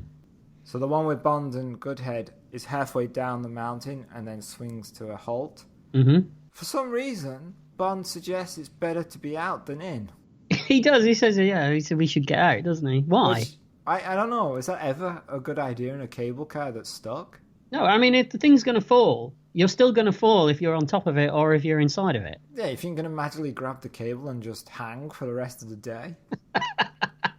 Although, we did see Bond manage to get a parachute from a guy when he didn't have one. So, So he's just thinking of himself. He's like, it's better than I'm out than in. You're screwed either way. Well, I think Bond is quite a selfish spy. That is true. He did use a woman as a shield. And he's not interested in the one who's just been eaten by dogs. So, right, that's true. Yeah. Jaws bites the cable, which rocks the cable car and sends James over the side, but he managed to hang on. Now, how does he bite this cable? Because, all right, he's got metal teeth. Right. But he's still got a human's jaw. Okay? Are you suggesting there might be a flaw in this? I think there might be. Yeah. So his jaw's not mechanical. He's just got metal teeth. So he's just got his metal strength teeth. of his mouth, but he's supposed to be insanely strong. That insanely strong? I mean, that cable's pretty thick. Yeah. It's made to hold a cable car. Exactly. Although apparently, in the shot where he bites it, it's made out of licorice. Ugh, I'd rather eat a cable car. Yeah, so no, I was thinking the same thing. Maybe the cables are made out of licorice in the movie, and that's why you could bite through it. Just really, really strong licorice. Yeah, maybe they're made out of licorice in real life. We just don't. That's what I'm going for. That's what I'm saying. Oh, okay. You said in the movie. All right. Yeah. Oh, that was always my problem with Jaws. It doesn't make any sense. No. So Jaws climbs onto another car and makes his way to them thanks to a henchman who has now taken over the controls. That we've just seen. Yeah, he just appears. The car moves towards Bond, and as the cars hang side by side, George jumps over to Bond's car and they fight on a set. I love the line where she says, "Do you know him?" And he says, "Not socially." Yeah. But this fight is rubbish in close-up because it's clearly on a set, but in long distance it's great. Oh yeah, the stunt work on the actual cable cars is amazing. The fact that I know they're obviously harnessed up, but the fact that someone actually did are they harnessed up? Surely even the Broccoli's wouldn't go that far, would But they? I don't see a harness. There's no wires. You're not going to see it, are you? How? It's 1979. They can't CGI these things out. That is true, I suppose. Yeah. I think we need to watch the documentary and see whether they really did. But I've got a feeling they weren't harnessed up. Wow. If they weren't, that's amazing work. Maybe they had a really thin cable. Maybe they were just hooked on by licorice. Yeah, they've got to be careful with that though, because you can bite through it very easily. That's true, but it's very strong otherwise. It's just biting that ruins it. It just tastes horrible. But it's true. Yeah. That's why no one bites it. That's why they hold them up. Yeah. Nobody's going to touch that. No. So they eventually managed to push Jaws into the cable car and shut the hatch in the roof. Mm-hmm. Then using a chain, Bond and Goodhead abseil down the cable. And the henchman speeds up the cable car so that it plummets towards Bond and Goodhead. And at the very last minute they jump clear and the cable car crashes into the control centre, which seems to me a design flaw of cable cars. If they can It doesn't stop. Yeah. Doesn't stop, yeah. And goes way too fast. But you make sure you see that 7-Up sign go crashing forwards, don't you? Yes, for the second time in this Now, is this a sequence. miniature? Or did they build this and actually crash something through it? Because I it doesn't don't know. look like a miniature. It doesn't look like Derek Manning's handiwork, does it? Okay, no it doesn't. Looks too good. Wow, you really got it in for Derek. No, I'm just saying, compared to, his usual work. Jaws is pulled from the rubble by a blonde girl with glasses and a pigtail, and we get the music by Tchaikovsky, Romeo and Juliet, as they look into each other's eyes, and then they go off hand in hand. And at this point, Jaws' character is ruined for life. Now, you know why this happened, don't you? Because he was popular, I guess. Yeah, and they were getting a lot of mail from kids saying, why can't we make Jaws a good guy instead of a bad guy? Oh, really? Because we like him so much. So Damn kids. So the word came down from above that they had to change it. Wait, God was interested? That is Broccoli, isn't it? He is God. Okay. Meanwhile, Bond and Goodhead dust themselves off and kiss. Paramedics arrive and they knock Bond out. Yeah, they cosh him, don't they? Yeah, and they must work for the NHS. Oh, not That's really. how we do it these days. Yeah. And that's how we do it. Okay. Inside the ambulance, both Bond and Goodhead are tied to stretchers. Sorry, I've got towed to stretchers in my notes. It threw me off for a second. Towed to stretchers. Apparently. That would be interesting, wouldn't Yeah. it? How would that work? Don't know. Well, she gets... You'd have to be careful of the warts, wouldn't you? What? But then again, warts. Toes give you warts if you touch them. But then again, I would imagine that Bond's probably used to warts of one shape or form. Probably, yes. So while she gets the attention of the attendant, Bond manages to unattach the side of the stretcher to get his hands free. The ambulance continues up a winding hill covered in 7-Up adverts and Marlboro. Bond kicks a fire extinguisher on that sprays the attendant. He fights him. There are 7-Up adverts, Marlboro. Bond and the attendant fall out the back of the ambulance. The attendant is on the stretcher. There are 7-Up adverts, Marlboro. The stretcher flies down the road into a Marlboro advert. Possibly there could be some advertising. At this Yeah, point. I'm sensing a theme going on here. You do? Right. And then we get Magnificent Seven music, don't we? We do, by Elmer Bernstein. We're in Brazil. Bond is wearing a poncho. We don't know Why? why. Why is he wearing a We poncho? we have no idea why. Why? He's even got a little cigar poking at the corner of his mouth, hasn't he? Yeah, I'm not even sure, like, if I saw that, I would think Mexico. Yeah, you would, wouldn't you? Because isn't Magnificent Seven set in Mexico? Yeah, yeah. And isn't a poncho something that you stereotypically associate with Mexicans in that period, like in the 1800s or whatever, Western films? Yeah. I mean, they're trying to make him look like Clint Eastwood, aren't they? Yeah, and we're in Brazil, which is a totally different country. It's close enough. They're not going to know. Don't think about it. It's fine. Now, In Brazil, a foreign country, apparently MI6 has an HQ. They've got them everywhere, haven't they? Apparently. Yeah, obviously. Q is demonstrating the latest weapons, including a laser weapon. Yes, we might see that later. Do you reckon? Maybe. He's also got bowlers as well, hasn't he? I think that's just the way he walks. That's almost as good as the line in the movie. What was the line? Doesn't Bond walk up to Q and go, balls, Q? Yeah, he does. Yeah. I love these Q workshop scenes in these films. I call them the Tango and Cash workshop scenes, but it's okay. They're better than the Tango and Cash. Yeah, I was joking. I was being sarcastic, though. Thank God for that. Don't remind me, I'm still getting flashbacks. So Bond goes to report to M, and the reports of the vial are back. And I like it when Q says, "Oh, you seem to be right, 007." And I love Moore's facial expression at this point. He does a really good face, as if to say, "Well, what do you think?" I like it. It's good. Don't you know how this works now, Q? Yeah. So the vial contains a toxic ingredient from a rare orchid that kills people, but not animals or plant life. And the orchid can only be found in the Amazon. Yeah. And Bond knows all about it, doesn't he? He does. In fact, he corrects them, doesn't he? Q names the wrong plant, doesn't he? And he corrects it. Yeah, which is a thing that started with the Roger Moore films, where that Bond now knows everything. Yeah, because Connery always gave the impression that he didn't know a lot of stuff and he didn't care. He did at the beginning, and then I think in doesn't he know a bit about diamonds in Diamonds Are Forever? Yes, he does. It creeps in there, but then they go crazy with the Roger Moore ones, where he knows everything about everything. Yeah. Yeah, he's kind of a smug git, really. He is turning into it, yeah. Yeah. Mm. So they give Bond a boat, speedboat, and he heads along the Amazon. And a rather nice fetching safari suit. Yeah, it's good. Yeah, I like my Roger Moore in a safari suit. It seems natural. You do? Like it's like in his own Yeah. habitat. Yeah, when I think of Moore's Bond, I always think of him in the cream safari suit. With the massive collars. In the creamed safari suit. Oh dear. He does have the jacket open to the navel, doesn't he? Don't we all? Wearing one right now. Yeah, I can attest to that. So he's just merrily traveling along the Amazon. Does he even know where he's going? He doesn't look like he knows where he's going, does he? Well, how would he? It's a rare orchid. It's not found like at this location. Is that why he's there? Yeah. I didn't realise why he was there.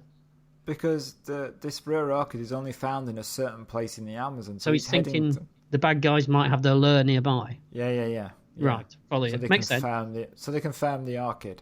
Okay, yeah, I'll go with that. Okay, so then suddenly explosions rock the boat and Bond is chased by Drax's men in speedboats firing grenades. Mm-hmm. But Bond has a few tricks up his sleeve. He drops mines behind him, blowing up one of the boats. And this music by John Barry is iconic, isn't it? It is, yes. Mm-hmm. Yeah. Is this theme got a name? I can't remember. It's called John Barry's iconic theme. That's good enough for me. Okay. Jaws is in one of the chasing boats, or at least a superimposed version of him is. Yes. And Bond's boat is also equipped with torpedoes, and when one of the boats blows up, we get the famous Wilhelm scream, which sounds like this. Are you going to play the Wilhelm scream? Yeah, I just said I'm going to put the Wilhelm scream in. No, I thought that was just you. Saying it? Let's hear it again. No, I'm pretty sure it's you. That's the Wilhelm scream. Yeah, and the Wilhelm scream is a famous scream that's been used in lots of films. Indiana Jones films use it, Star Wars films use it, and it goes way back to, early Hollywood. I use it in real life. You do? When? Yeah. Monday mornings. Oh, I've heard you use it. Yeah? Yeah, I said, oh, it's your round. That is exactly right. There's some great dummies flying around when these boats explode as well, isn't there? Yes, there is. Yes. The fact that they bothered, I think it's quite nice. I'm glad you appreciate their dummy skills. You wouldn't traditionally bother with the dummies, would you? You just blow the boat up. No, there'd just be an explosion and boat pieces, and then that's it. It's got that nice 70s nastiness about it, I think, sometimes. Yes, it does. So Bond is heading towards a waterfall, but with a flip of a switch, he's attached to a hang glider, and he soars over the Amazon basin. The Amazon basin? Is that next to the Amazon toilet? Oh, that's appalling. Meanwhile, Jaws panics and pulls the steering wheel of his boat, which plunges over the incredibly high, human killing, never anybody going to survive this kind of waterfall. But the waterfall has never met Jaws before, has it? That's true. Now before he goes over the edge, he comically pulls the wheel off as well, doesn't he, of the speedboat? Yes, and then does a double take like he didn't know the waterfall was coming towards him. That's right. Well, no, he must have known it, because that's why he pulled the steering wheel. So why do a double take after you pull the steering wheel? Because he's double taking because he's pulled the steering wheel off. Okay. The double take is for a steering wheel, not the waterfall. But he's looking at the waterfall. Maybe, no, right. The double take is one take for the waterfall, one for the steering wheel. Well, he likes his double takes, doesn't he? It's a Bond film. Still not as good as the pigeon. No, nowhere near. That pigeon should have won an award. For a minute then, I thought he was going to say that pigeon needs a spin-off series. Because that's all you've been saying for this whole film. No, here we go. Oh, 008 teams up with the pigeon. Right. But the pigeon is the one that solves everything. Yes, of course. Yeah. Because 008's too pissed to do anything. Just keeps drinking. Yeah. Okay. Mm-hmm. In this day and age, it'd probably sell. Probably would, yeah. Probably 10, 11 seasons out of that crap. Yeah, a whole universe. It's a Bond universe. That's what they're missing, a universe. Bond shirt? Yes. Yeah. Get on it. Okay. Get on it. All right. So Bond lands and wanders through the jungle until he sees a woman in a white dress. Yeah, she's just wandering around as far as he knows, and he follows her. He does. Till she arrives at an ancient pyramid, which is not actually in the Amazon. It's actually in Guatemala and is used in Star Wars: A New Hope. I thought it looked familiar. Familiar. Yeah. She enters. Bond follows. Doesn't seem the least bit suspicious at the moment. Yeah, but he's not stupid enough to walk across that bridge, though, is he? That she's beckoning him across. Yeah, because inside it's like a tropical paradise melded with a modern design. Mm-hmm. Suddenly, a whole bevy of beautiful ladies appear. And Bond is like, well... You know what he's thinking? He is. I'm going to be knackered. He's worried about his trouser snake, let alone any other kind of snake. Well, he's going to meet one in a second because the floor springs up and Bond is knocked into the water, populated by a giant snake. But luckily, what's he got? Besides the obvious. Well, what he has got is a pen that he took from Goodhead that contains a poisonous syringe, and he stabs the snake, injecting it with the poison. And as he climbs out, Jaws is waiting for him. This snake's a bit rubbery at times, isn't it? Yeah, it does look a little fake. Yeah. And then Drax appears and says, "You defy all my attempts to plan an amusing death for you, Mr. Bond." And Bond says, "He had a crush on me." That's right, he does. Excellent. Not the best line in the film, because that's coming up later. Yes, it is. Right at the end. No. My one's a little earlier than that. We'll get to it. Okay. So that'd be interesting. Okay. Differing favourite lines. So we get Bond taken to the huge control centre that Drax has created. And we learn that all these different shuttles are taking off. Moonraker 1, Moonraker 2, 3 and 4, they all launch. And Drax tells him why he hijacked his own shuttle. He needed it because one of his own had developed a fault, so he needed to take the one that he was given to the Americans. So he risked exposing his entire plan for the sake of one shuttle. Apparently. Even though he's got about 10 others. Yeah. Okay. All right. Makes you wonder, doesn't it? It does make you wonder. Yes. But we're not. We're going to move on. Jaws takes Bond to a room and locks the door, and inside he finds Dr. Goodhead. Yes. She's got a nice... They've changed her clothes and given her some nice high-heeled shoes to run around in. Well, that seems like a bad idea. It does, and she doesn't take them off. Well, although maybe they thought she couldn't run in them, and that would be a good way of stopping her from trying to escape. I just think it's nice that they gave her some more clothes. Yeah, but I think they could have given her comfy shoes. What was wrong with the clothes that they captured her in? Why did they have to give her a different uniform? Well, where did they capture her? She was still in the back of the ambulance, wasn't she, when Bond fell out of it? That's right. Okay. But obviously, you go to the evil futuristic lure, you've got to put a onesie on, haven't you? Like everybody else. Yeah, but she was working for him, so her clothes are already there. He's got her size, hasn't he? Yeah. So the room, table and furniture disappears, and they find they're underneath the engines of the next shuttle to take off. Once the engines start, they'll be killed instantly. Using his watch... No, this is the watch we spoke about. No, it wasn't mentioned earlier in the movie. Okay. But has it been used in previous Bond films? I can't remember. It looks familiar. Whether he's used it in the exact same way or not, I don't know. It probably had a laser on it the last time we saw it, but... A real Bond fan will be able to tell. Have we got one? No. Well, supposedly. I know. Using his watch, Bond rigs an explosive device around an air vent. They climb into it and scramble along, pursued by the flames of the now launching shuttle. They escape back into the complex. They steal a vehicle and the uniforms from the passengers and make their way onto Moonraker 6. Yeah, it's lucky they ran into those two guards, isn't it? Well, there's plenty of them milling around. Well, there's just two on their own, driving around by themselves. But what is lucky that the uniforms fit a male and a female of their particular heights. Even though it's two guys? Yes. That they take them from.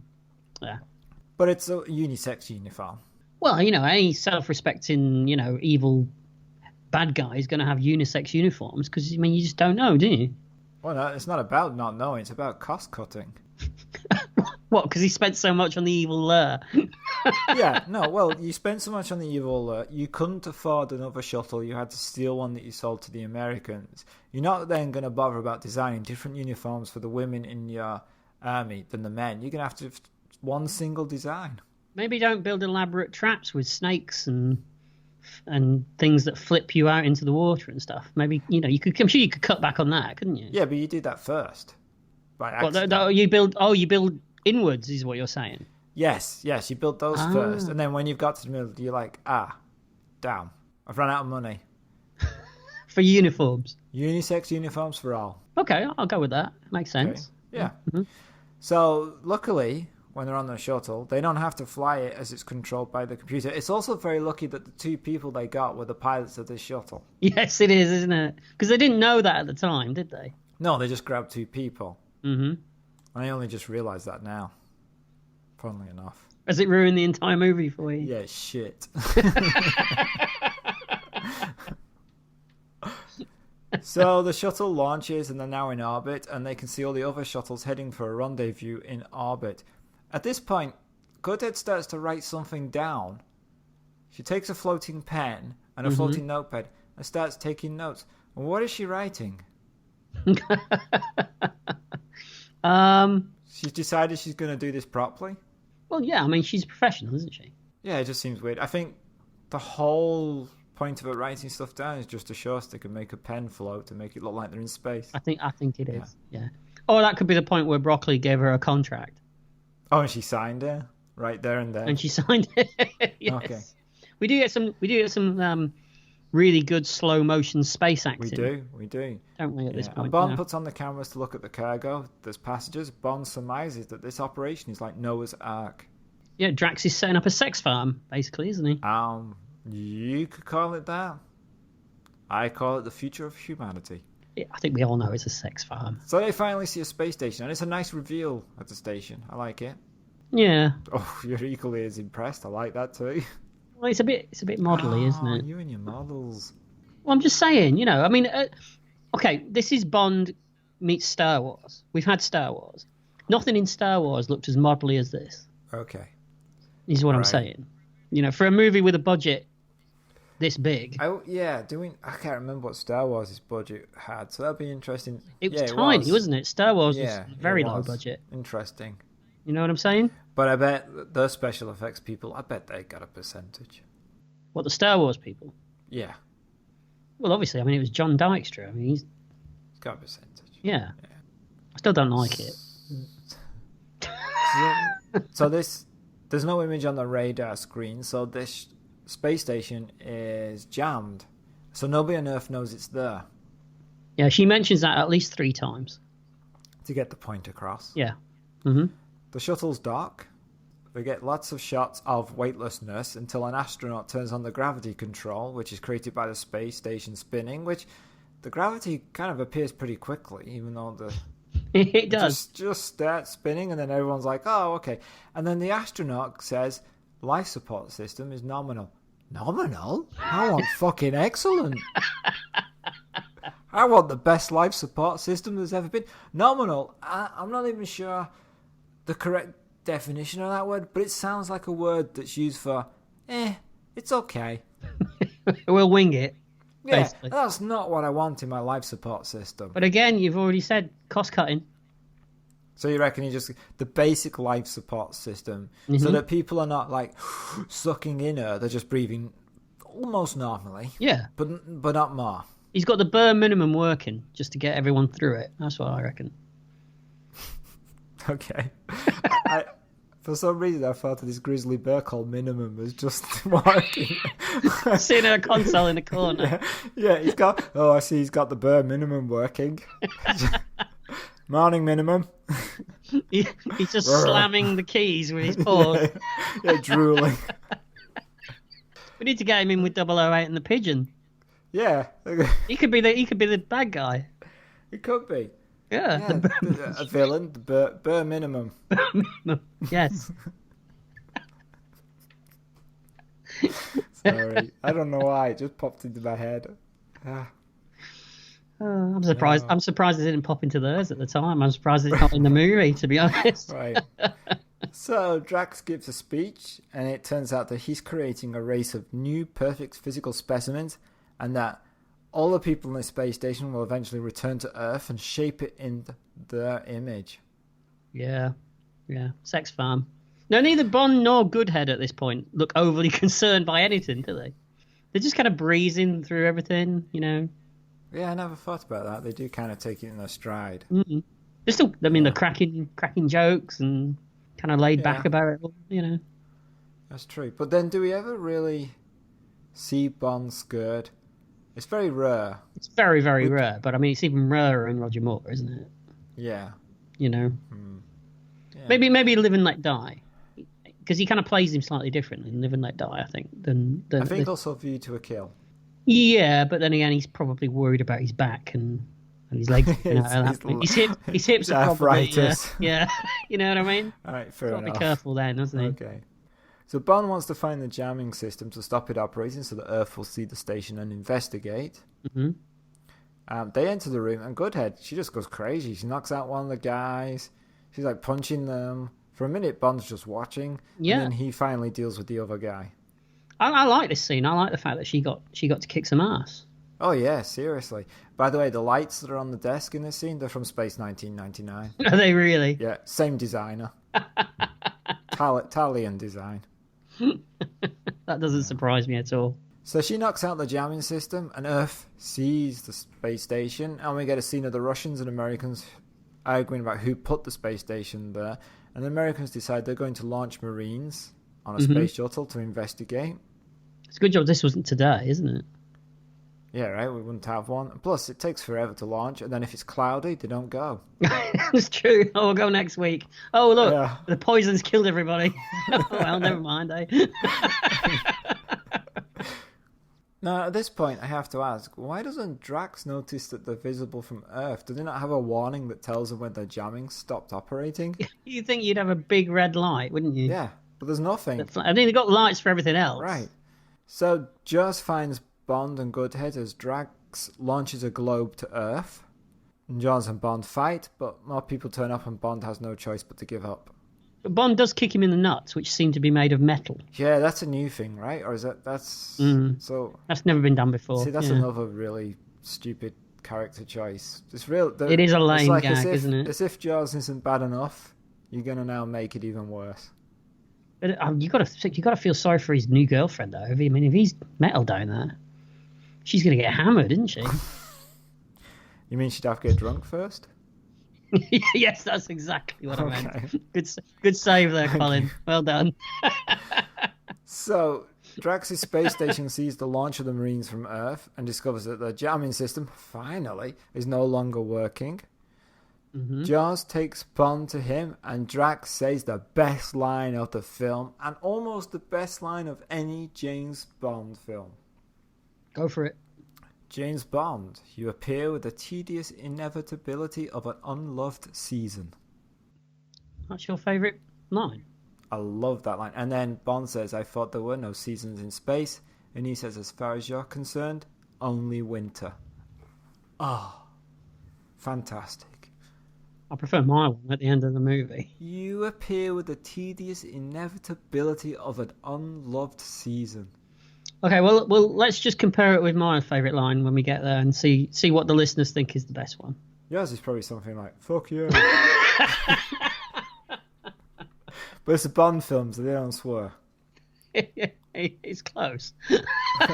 See, I knew mine would be better.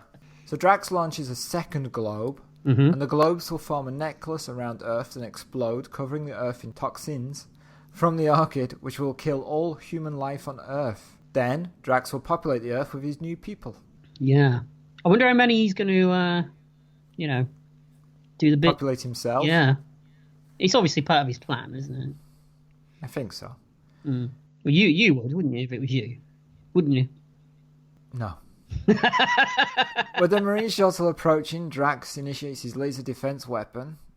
Actually, have you ever noticed how Drax looks like the villain from Black Hole? Yes, he does a bit. Yeah. He even sounds like him a little bit as well, doesn't he? Right, and the command center looks kind of like with the screens going to a point. Yeah. The Nostromo. Yeah. Okay, wasn't just me then. All right. Bond points out that anybody not matching up to Drax's idea of human perfection will be exterminated, and Drax replies in the affirmative. Bond says this so Jaws will hear it, because neither him or his short glasses-wearing new girlfriend will meet Drax's standards. She's hardly pug ugly, is she? Oh, no, it's one of those, oh, we'll put glasses on her, put her hers in pigtails, and oh, she's terrible. Yeah. It's like, wait, no, she's not. She's nice. Again, though, I mean, him and her together, I mean, she's going to break, isn't she? You don't know. Maybe she'll break him. Yeah, but he's got metal balls. Or maybe she has a titanium fanny. So Drax tells Jaws to throw Bond and Goodhead out the airlock, but now Jaws isn't so sure. He hesitates, and then he attacks the guards. But the guards manage to grab all of them. Yeah. The Marine shuttle is now in range, and Drax is about to fire the laser. Bond sees a handy control marked "Emergency Stop." Why? In all fairness, though, he's been in this position so many times. He's looking for that button, isn't he? Why would you have a button that stops the... With a big red button as well. Yeah, marked "Emergency Stop." What kind of emergency requires you to turn off the gravity? I've got nothing. No, there isn't, right? There's no way that button should exist. Well, it's there for Bond. So you reckon the designer, when they were building this space station, they were like, "Oh, we should put a button right there for what? For the emergency stop that turns off the anti-gravity." But why would you do that? Well, this Drax guy, he's kind of a evil overlord type person, and there's going to be some kind of person.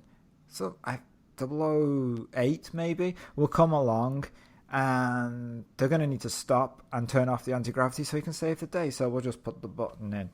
Exactly. I mean, that's what you're going to get when you've got bare minimum on the case. Oh, you reckon the bird did it? Yeah, he's fiddling around with his paws. He doesn't know what he's doing, does he? Oh, okay. So he's to blame for the button. Yeah, well, that's what he's there for. He's there to be blamed. That's why he's so disgruntled. Okay. That's why he always looks so grisly all the time. Oh, you went there. Okay. All right, so now the space station stops spinning and everybody is floating around and stuff is crashing and the artificial gravity obviously no longer works. Mm-hmm. And then astronauts are leaving the space station with powered suits, and the Marines have their own astronauts with jet-powered suits and laser cannons.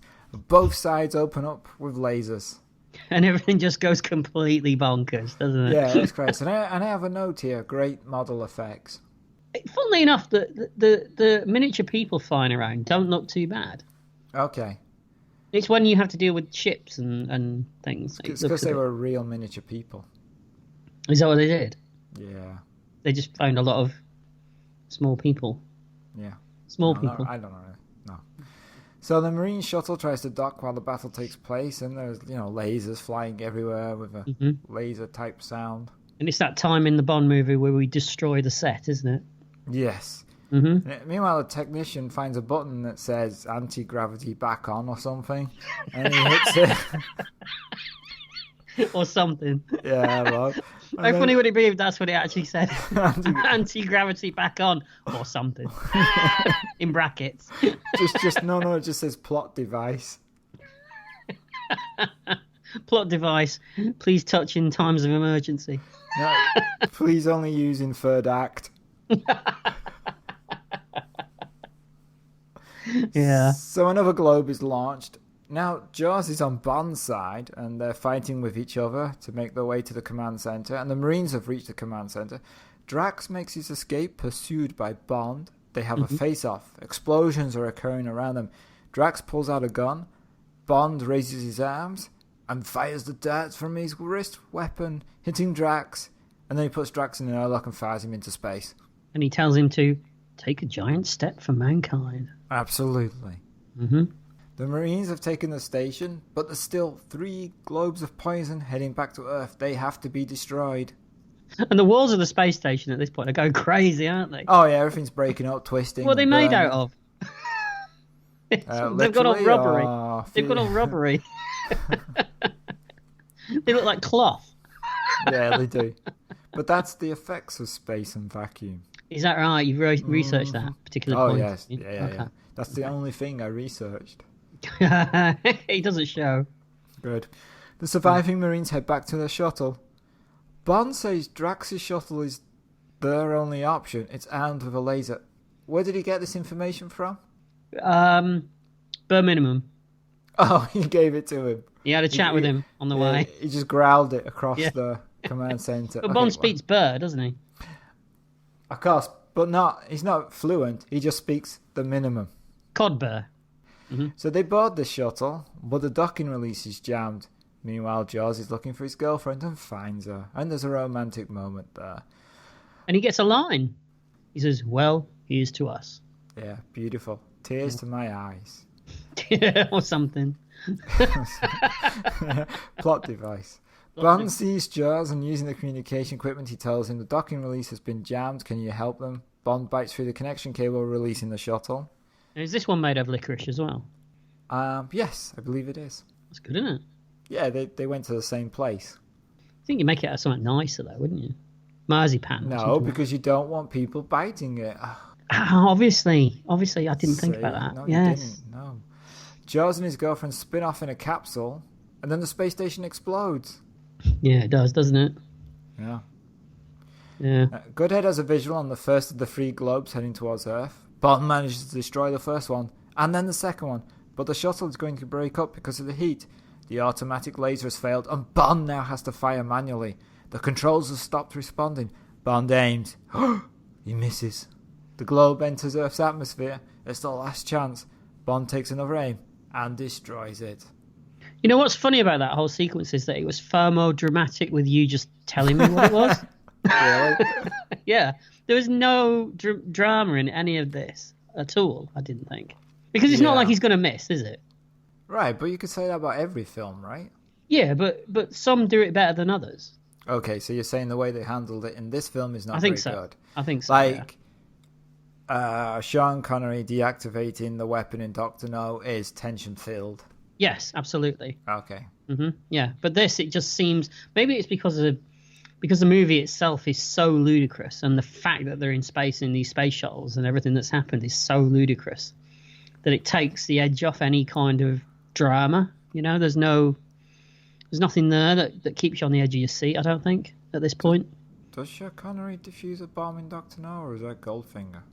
That's Goldfinger, actually. All right, maybe I should do that whole sentence again. But then I'd have to cut it and put it before what you just said. Can't be asked. Well, let's just say, I knew you were wrong, but I didn't like to say. But does he defuse a bomb in Dr. No? Probably does. He's done so many. Yeah. But you know what I mean. It's just... Yeah, I get it, yeah. That's not to say that I'm not enjoying it. I'm just saying that there's no tension in the scene at all. Right. And on Earth, we get the control center reporting that Jaws and his girlfriend survived and are in the ocean in case we want that spin-off show. Oh! Well, he survived that waterfall incident, so he can survive anything. Well, falling through a waterfall is not the same as burning up in the atmosphere, is it? But Bond points out there's only 100 miles to go. Oh, that's all right then. Yeah. Maybe he gritted his teeth and held on to his metal balls. And maybe he gritted his balls and held on to his teeth. I don't know. One of the two. I like that version better. Okay. So they try to contact Bond. This is M and NASA and everybody and Q. And we get a visual patched through to White House and Buckingham Palace. And Bond and Goodhead are sexy time. And this is my favourite line. Good God. What is Bond doing? I think he's attempting re-entry, sir. Do. And Oh, come on, that's a better line, and that's a better line. No, it's not. It's just a jokey line. Mine's poetic. It's rubbish. I didn't know that Bond was so highfalutin. Sorry. In this film, he is very highfalutin. Space. I knew you were going there. I was hoping you weren't. It's a space. Yeah. Well, I changed my mind. And that's the end of Moonraker. So... Oh, no, she tells him, she say to him, the final line is, take me round the world again one more time, James. And he almost winks at the camera at that point. Yeah, I was hoping to miss that point out. You're talking to me. I'm not going to miss it. All right. And now, Moonraker ends. That's right. So, I think we should, before we summarise our feelings about Moonraker, we should go on to full disclosure that we are major Bond fans. Absolutely, we are. There are no... I was going to say there are no bad Bond films, but there are. Yes, there really are. There is half a bad Bond film. Are we talking about a particular... Yeah, Die Another Day, which is half of a bad Bond film and half of a good Bond film. Yeah, the first half of that is good. Yeah. Less so when we get to the invisible cars and ice palaces.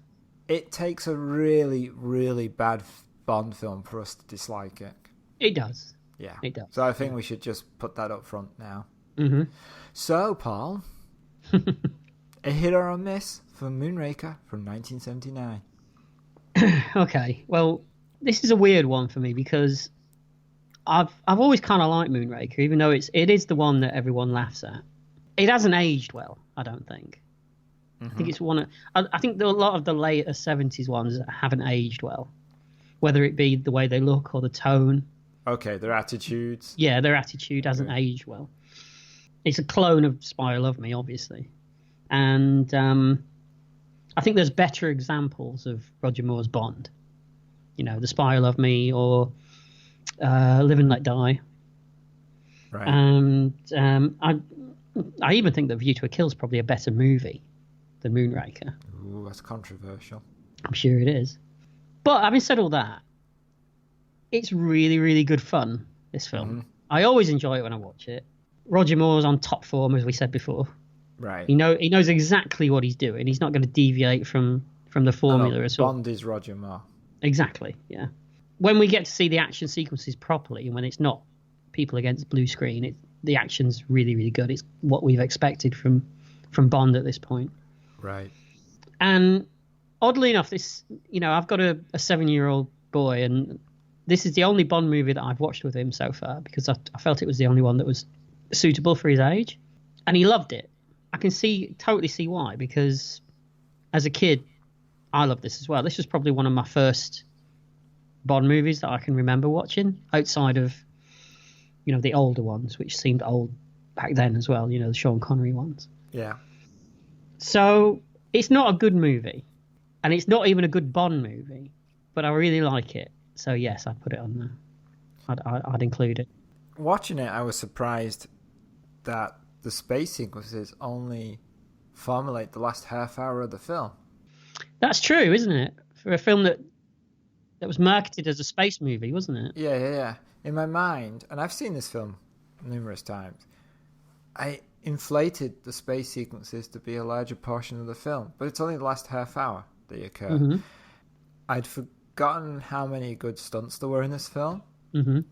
I'd forgotten how many really good lines there are. Oh, there's a lot. I mean, they're on top form with the lines.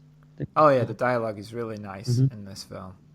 And Roger Moore knows how to deliver them, doesn't he? Yeah. He's got it down to a T at this point. Absolutely. I was never a huge fan of Moonraker, but oddly enough, the more I watch it, the more I like it. And I wonder also if that's because it's such a departure from what we get now as Bond, which is this miserable, dry, dull action film. Mm-hmm. This is kind of, it's campy, it's fun. It's let's have a laugh with Bond. Let's do things we've never done before. And the stunts are impressive. I'd like to see a mixture of the two.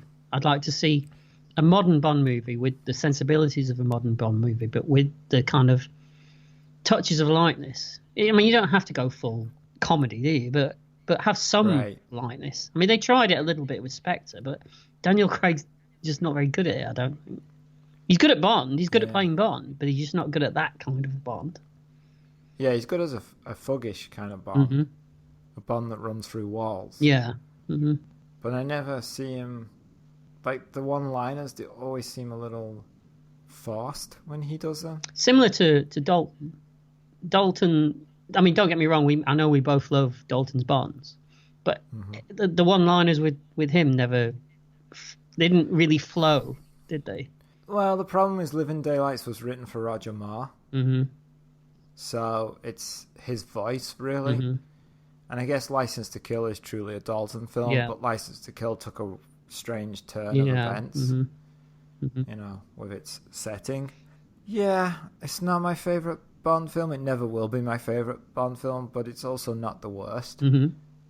And it is a fun film. I'd forgotten how much fun it was. And I'd also forgotten how much it is a truly a detective kind of film for Bond, in that he's on his own working things out. There are clues that he uses to get to the next scene. Yeah.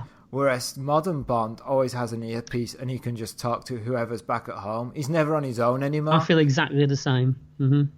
Exactly the same. So you never feel he's in peril now because he can just talk to Q or whoever or M. But this is Bond. There's literally at times in the modern Bond movies where there's people talking him around corners. Yeah, right. So you know? why is he doesn't... basically, modern Bond is just a guy you send out to hammer a nail. Mm-hmm. Mm-hmm. Roger Moore's Bond is a guy you send to figure out things like, where does that nail go in the first place? Isn't there a line in one of the modern Bonds where M actually calls him a blunt instrument? Yeah, I think so, but that's not what Bond was. No. And watching it this time where we have to actually look at every scene, I never realised how it pieces together so well, is that there are clues and that he is following them. Mm-hmm. Yeah, it's a hit. It's a fun film, and I think for the 10-year-old, the 9-year-old, it's a great Bond film. It must be amazing. If I was 10 or 9-year-olds, I'd love it. Mm-hmm. Yeah. And then, you know, as you get older, you switch back to the Dr. No or whatever. Mm-hmm. And then as you get older, you come back around to Moonraker. Yeah. That's true. We are just children again. That is true. But it's true. Yeah. I mean, it reminded me of what it felt like to be a kid watching Moonraker. Watching it this time, I felt, you know. So it's a hit. It's not a shocker, really, for us, is it? Not really, no. So that's it for this episode of Retrospection. I hope you've enjoyed it. Trip down James Bond memory lane. Bond's Alley. Thank you very much for listening. If you want to suggest a film or TV show, then you can contact us at retrospection@email.com. You can find us on Twitter at retrospecky, and you can find us lurking on Facebook. You can also, if you like, see our playlist on Spotify that features all the themes from the films and TV shows that we've reviewed. Join us in our next podcast when we, like Jaws, take a bite out of Dracula from 1979 by John Badal. Thank you very much for listening. Goodbye. Bye.